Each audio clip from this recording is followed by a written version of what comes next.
Por favor, justicia, mi hijo está enfermo. Por favor, ayúdame. Hoy mi hijo está enfermo.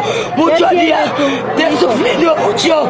No pasa a mí un poquito de comida todos los días. No hay lo potable. Ayúdame con mi hijo. Está enfermo. Ayuda,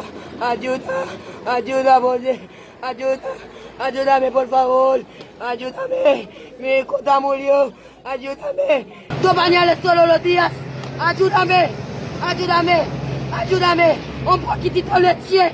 No pasa un día con los niños. Ayúdame. Fabiola. ¿Cómo se llama tu bebé? Pablo Andrés. Tiene? 1 año, 2 meses. La sufrí mucho música tan picante.